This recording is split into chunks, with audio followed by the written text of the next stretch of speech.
going to hand right over to you. Thank you, Jason. Of course, of course. So we're going to take this in a little bit of a different direction, as Donna mentioned, for today. And we'll just dig right into the slides. I know everyone's been at this quite a while, and we're very close to the end of the road, so to speak now. So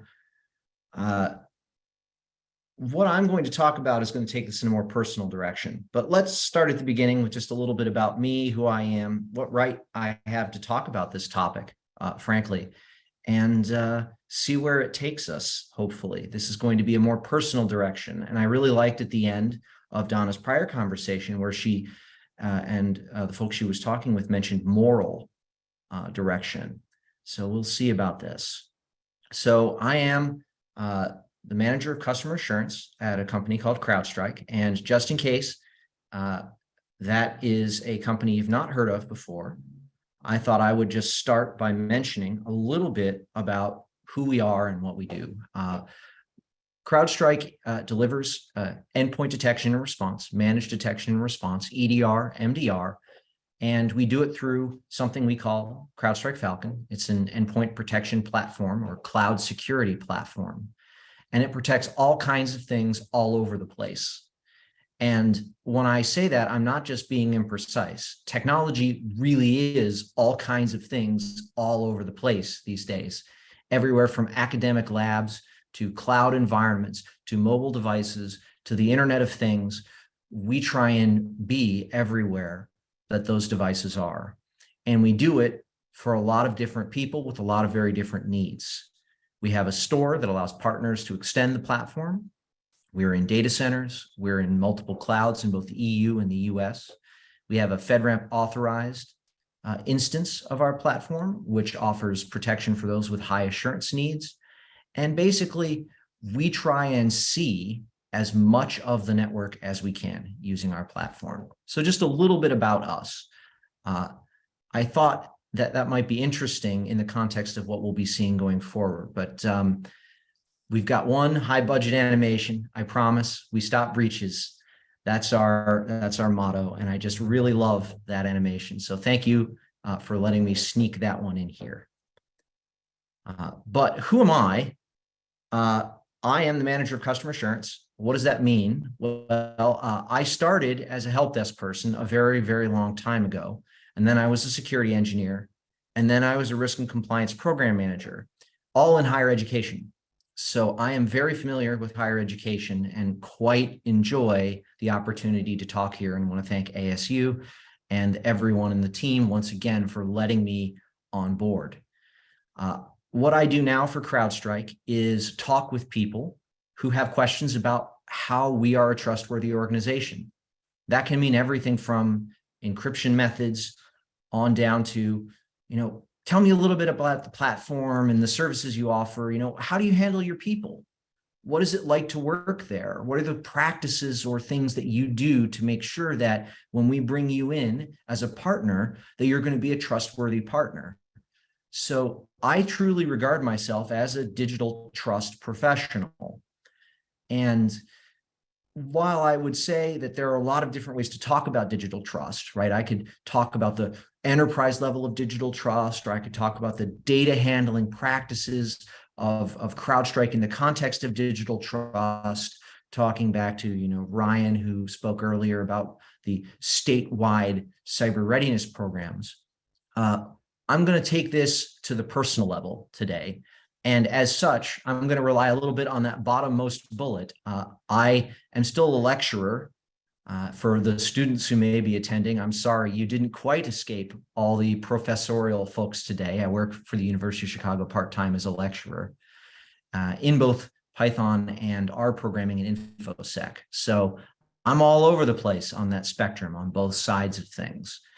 And one sort of very final thing, just as a warning, I didn't disclose on the prior slide that I also have a philosophy undergraduate degree. So you know what happens when philosophy folks sneak into presentations. We start to get very meditative and conceptual. So my plan is to enjoy what we can do. And just as a shout out, the photo credit for this slide, this is the ASU Philosophy and Religious Studies Institute, if I've got that building name right. And it's a really cool looking building. As I had to put it up there and just say, hey, take a look at this really interesting building. And I really want to visit the campus sometime just to, continue to make some trouble. So prepare for the consequences of someone talking with a philosophy degree. But more seriously, what's our goal? How are we going to close today out nice and strong? That's right, Donna, thank you for that. I appreciate that. What I want to talk about is a socially focused way to think about digital equity and digital trust. I will make some claims, and you can judge me on the merits. Do I succeed in proving my case? Do I make the case to you all about what the relationship is between these two things and how you can have a community-focused sense of action about this? This is a very broad topic, so I am hoping not to outline every possible way, but as a good philosophy student and student of ethical awareness, what I'm going to try and do is talk about a personal test, a test that you can use in your own context where you are. I can't meet everyone where they are, although I'd really love to, quite honestly. So I want to come to where you are as much as I can. So let's talk about the good things. And what's a good thing? This is a recent statement from the Biden-Harris administration about how high-speed internet access is no longer a luxury, right? I think we've proven that point time and time again today when we've talked through all of the very interesting challenges, right? Places that don't have internet access can't leverage modern tooling in some cases. There are challenges with getting that access and making sure that everyone who has the access can use it fully. But they have, at a federal level, said, we're trying to get internet access into the hands of as much of the country as possible. That the cost needs to go down and the proliferation needs to go up, up, up, up. And regardless of what you might think the definition of high-speed internet is, I think it's a safe thing to say statements like this are a good thing. We want more access, and the investment is soaring in this place. And just in case you're wondering what I mean by soaring, well, let's talk about it. Here are a couple examples of numbers. And this is E-rate. E-rate, or colloquially known as the Schools and Libraries Program, is a huge and very popular fund that allows individuals to take advantage of reduced costs on internet access and telecommunications equipment. And I want to be clear, these programs are very large and there are lots of requirements and other things to observe. So I'm boiling them down quite a bit when I talk about them. But at a high level, the discounts are huge. They can be up to 8% on programs like this for a variety of different institutions. And it's very common in libraries. I actually have a couple librarian friends from my education days, and it's very popular, especially in public institutions, public libraries where this proliferates. But it doesn't necessarily cover all the things that come with the access, right? Training, the security pieces, and EdTech, or educational technologies.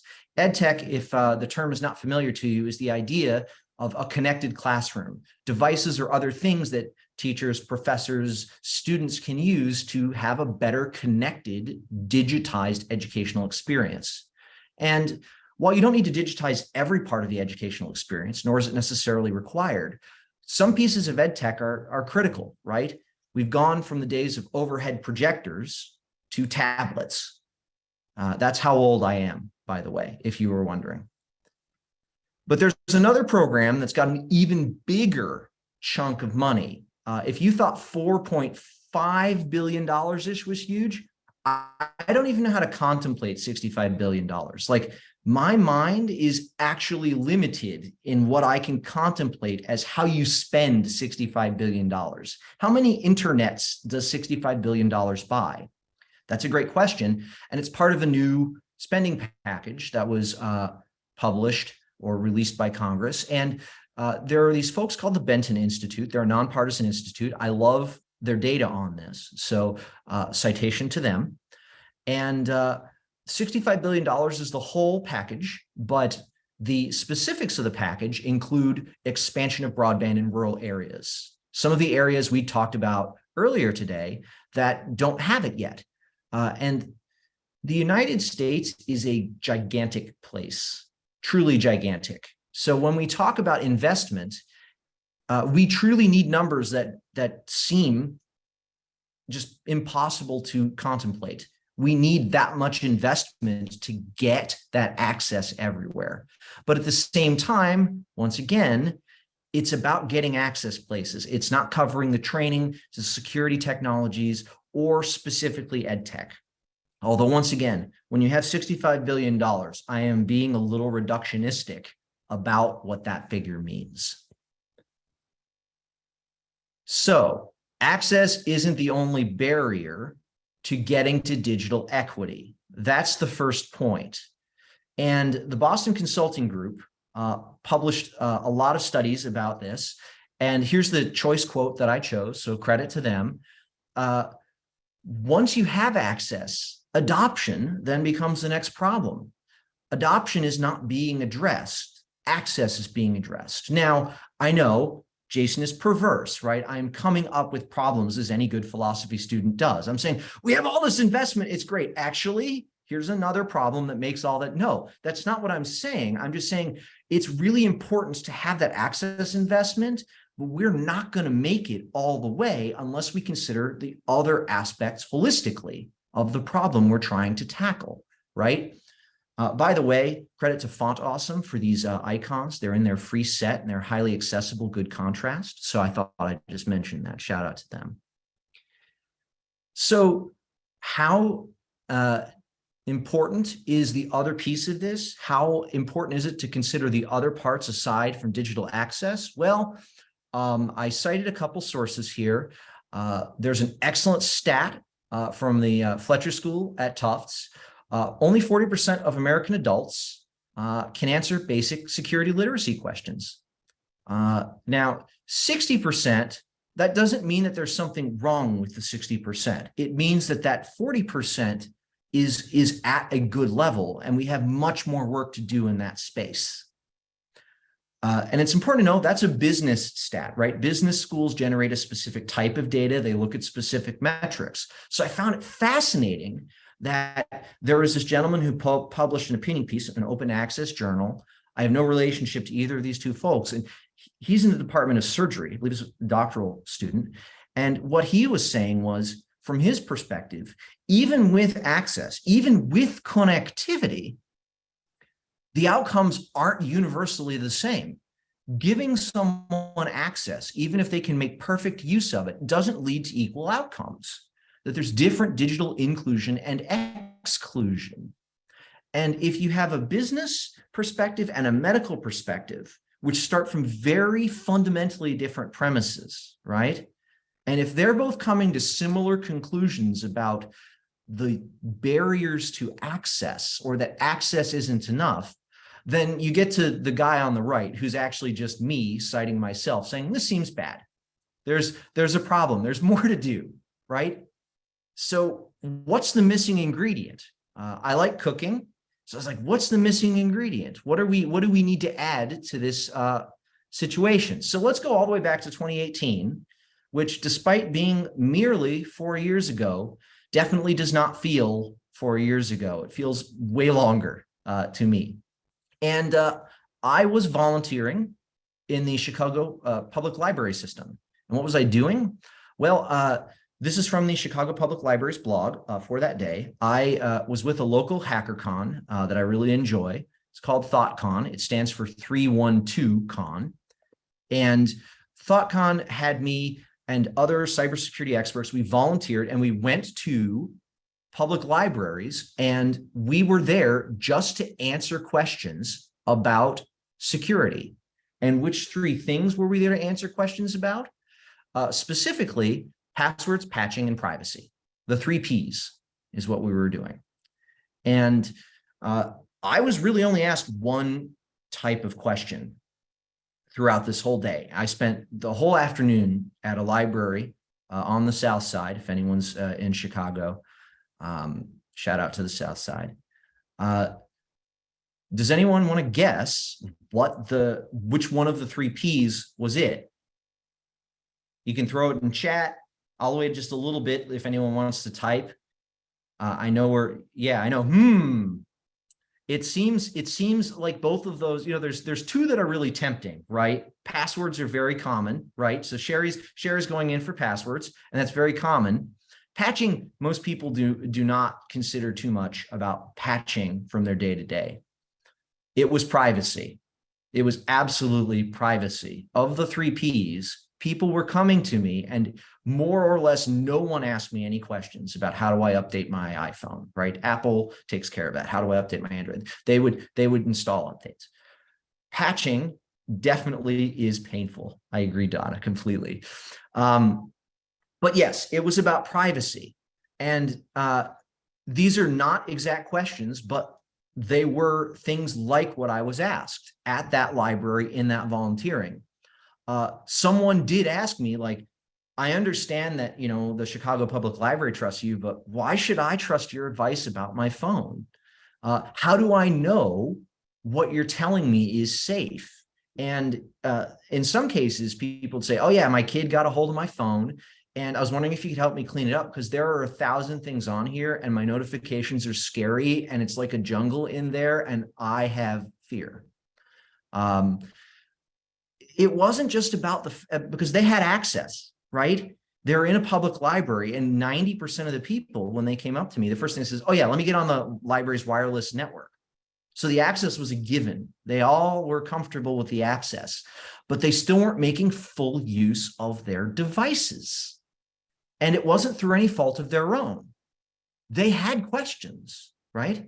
And I was able to answer that. And I even eventually was able to persuade that individual who was a little skeptical of my existence there as a resource, why it was okay to take my advice. And by the way, the answer was, you don't have to trust me. You can listen and make your own evaluation. I'm here to give you the best advice I can on behalf of this Chicago Public Library institution, right?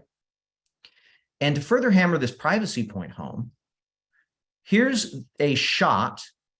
Hopefully I can get this. Here's a shot of what was on the Chicago Public Library blog for that day as the recommended books. You'll notice something about the themes consistent in these books. There are no patching books, to go back to Donna's point. Everyone knows it's painful. But more importantly, these are all privacy, or in the case of the first book by Brian Krebs, this is about cybercrime, which then has impacts on your privacy and your data security, right? These are the exact kinds of things that I grapple with in my day-to-day job, helping people understand the trust relationship between myself, CrowdStrike, and their organization or data. So it was a very interesting sort of view into how people were regarding, even when the access problem was solved, that there were barriers sort of to their making full use of the access they had. So here's the preliminary conclusion, right? Any good philosophy student stops, makes an outline, double checks that their points are connecting. So here's where I double check that my points are connecting with you. I contend that digital equity is a combination of access and trust. If you have one but not the other, you're not there yet. And what I mean by that is not that you're failing, but you need more. We have to ask for more from our access. We can't just put it out there. And we do need more than just infrastructure to capitalize on our investments. That's the business approach to looking at it. And there's nothing wrong with the business approach because we still need a lot of infrastructure, right? Those $65 billion, that's probably not enough money, right? We need more investment at all levels. And by the way, I am non-expert on that, but even with that huge amount of money, it seems to me like such a massive problem. So I'm going to zoom back a little bit, right? We're at the very personal level here, and we're talking about infrastructure and digital trust and things, and just say, okay, so what is digital trust exactly? We've talked about it a ton of different ways throughout today. And I found a really pretty decent quote. It's from very recent too, from McKinsey and Company. And what McKinsey said is that digital trust at an organizational or enterprise level, right? They're writing the business talk track again. They're saying it's about protecting data, good cybersecurity, and the use of AI, right? Ethical ways to use AI. And that was mentioned a lot earlier today. And I really am pleased that this quote lands so well to complement all the other expertise we've heard. So I was really, really pleased with that. But then the very next sentence in this is, oops, most companies aren't actually living up to those promises of digital trust. Same exact McKinsey study, same paragraph, next sentence. So oops, oops, oops. It seems as though digital trust could be a place where there are plenty of gaps out there still. And so, yeah, that didn't feel good to read that in that study. Well, I was like, so, okay, I'll look inward to myself, my own professional experience, and see, is what's being asserted by McKinsey accurate? Is the digital trust area where more work needs to be done? And I said, okay, Jason, on a professional level, what does it mean to you? And I was like, yeah, I got this. I absolutely understand this. This is what I do. It's my job to talk to people about how we handle our reputation, what we do with our data that we share and collect, our privacy policies, the laws that apply. We've heard about the California laws, GDPR, UK version of GDPR. By the way, we had some lawyers today. If you work with any lawyers, tell them you appreciate them. Their work is a hard one. Being ethical, right? Obeying the law and being ethical are complementary, but being ethical means more, right? It comes from within. It is a code of conduct. It is a set of behaviors. And don't forget about the fact that we need to talk with states, governments, international about their requirements. So I was like, yeah, I got this on lockdown for me professionally. So where's this gap coming from? So I'm like, okay, personal level. And you can probably see where I'm going with this, but I was like, what are my legal rights? Like, how many times have I consented to something, even as a trust professional, and not really, done my full due diligence on a personal level? Is it even possible? What contractual things have I personally obligated myself to? And why are there so many question marks on contractual? What's happening? Can I even consciously observe my personal digital trust world? Do I have tools available to me, Jason? I don't know how to even measure this. And the question marks are increasing again, which is very concerning to me. Is there someone directly behind me that you can't see? I am feeling very anxious. I am beginning to panic. I do not know about my own personal digital trust. There is a world which I have not paid attention to enough personally, even as a professional. So I had this full panic moment where I was like, oh my goodness, personal digital trust. I am a failure in this space. How do I connect this back? If my whole point is to come talk to the folks here and make a personal moral appeal, and I have not actually done a good job with my own personal digital trust world, am I a hypocrite? And then I was like, we've got the lemur of relaxation saying, calm down. Like, hey, lemur, how's it going? Like, calm down a bit, man. We have ways to tackle this. Lemur, who is actually me talking to myself. Like, how you doing, buddy? Calm down, think about it. The answer may in fact be in front of me in the presentation I've already given. And yes, the lemur, I was super thankful to have the lemur with me. He's a good partner. And the example that came up was, well, why don't we talk about libraries? We mentioned them earlier, and I already kind of observed that they have a useful function. They brought me together in a volunteering context before. And I'm using the ALA as, an example here because they have really good data. So what do I mean? Does this sound familiar to you? 88% of public libraries offer digital literacy programming, whether formal or informal. And about a third of them have dedicated programs, and staff. So and by the way, that stat is from the Public Library Technology Survey. It's a division of the ALA, this PLA part that publishes the stats specifically on public libraries. So libraries are doing a certain kind of work that, it's like, suspicious. What could this be? Is this work relevant? Because I was a participant in this work. Back in 2018, I was helping with informal digital literacy. So where does that take us? Well, digital literacy gives rise to you-know-what. It's in the title of what we've been talking about today. But think about this. 78%, or about 8 in 10 adults, feel that libraries help them find information that's trustworthy. And that's from Pew. And I would bet that stat's just as high today as it was in 2017. I would bet decent dollars on that. It means that libraries are actually helping cultivate digital trust. And in fact, 6 in 10 adults say that libraries not only help them find trustworthy information, but do it online. So libraries specifically, in the way they're approaching digital literacy, are, well, I think we know where I'm going with this by now, right? They are a digital trust institution. And this is my own coinage here. A digitally equitable world comes from having well-distributed digital trust institutions, whether they're corporate partners, vendor partners, community partners. Universities and higher education are obviously squarely in the middle. By the way, credit to the extraordinary photographer. This is actually a picture of University of Chicago Library. This is the Harper Memorial Library. And if you squint, you'll see there are actually terribly few books in this library. It is a study space. It is one of the most photogenic study spaces. But the point is, it's a digital commons now. This library is where people go to do digital work.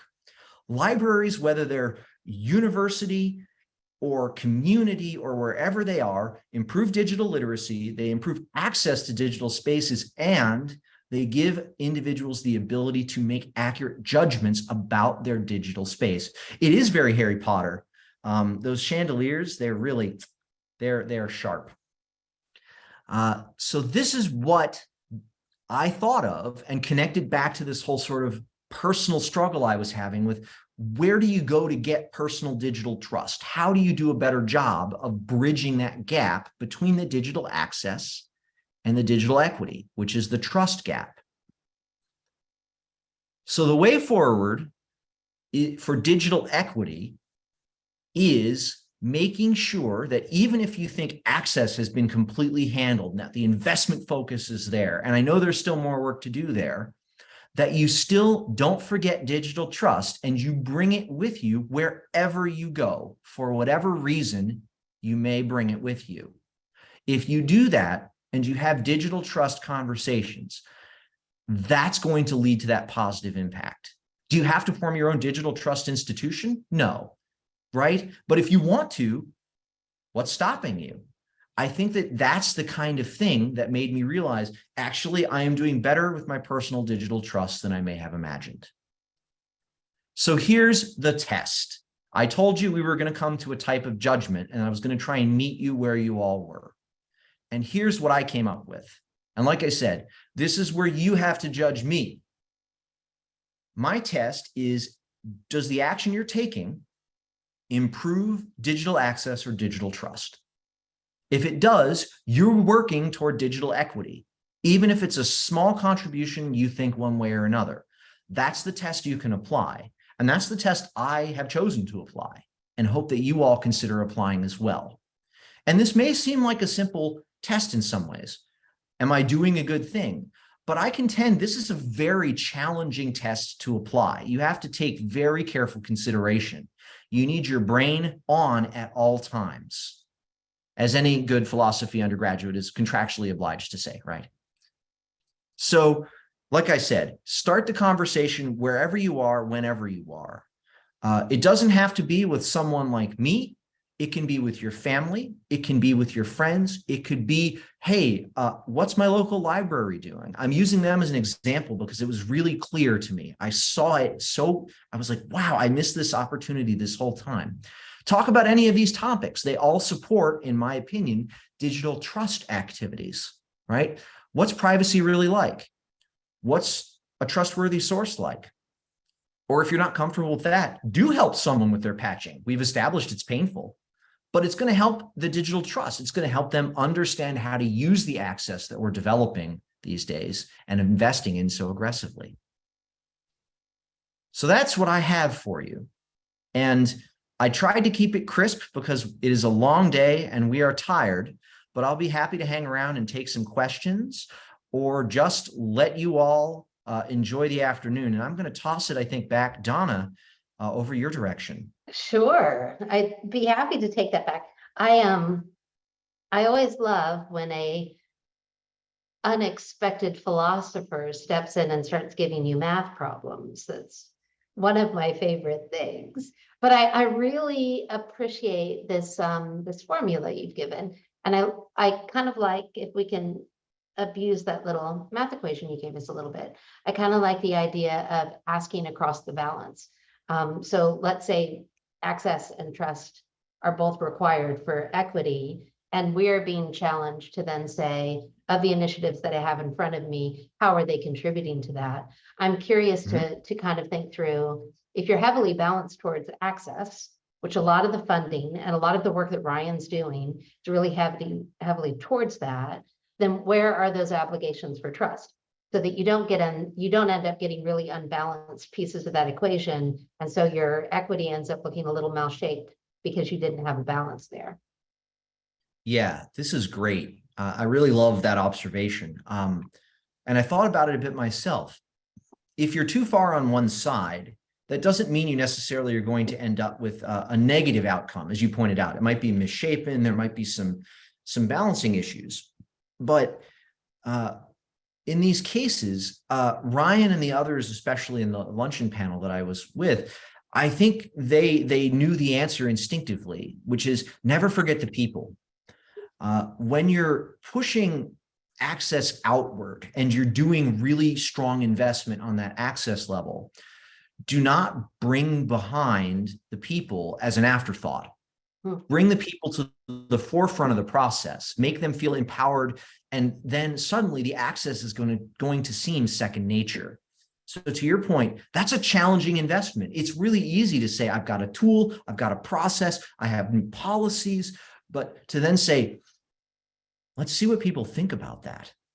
That step is surprisingly hard. I love that. I also love the framing that you give there, because I think it challenges us a little bit to say, okay, the scope of the funding I have, the particular initiative that I've got the right kind of senior level advocacy for inside of, say, in Ryan's case, both senior level federal, state, and then companies that are coming to the table. Okay, great. Like, what's missing if you wanted to balance the equation? And then who can you ally with?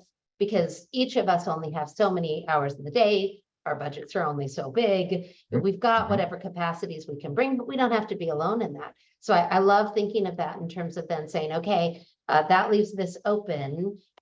Who could I bring to the table that could help solve that? Very interesting way to frame it. I completely agree. I completely agree. Jason, thank you for joining us today. Absolutely delightful. I also appreciate the sense of levity and the lemur that you gave us, because I do know that, you know, it's hard to kind of come with philosophical thoughts in the middle of a day when we're not in person, and I can't offer caffeine to everybody who might be in the room. So thank you again for having me. We have our fancy ceramic cups in common.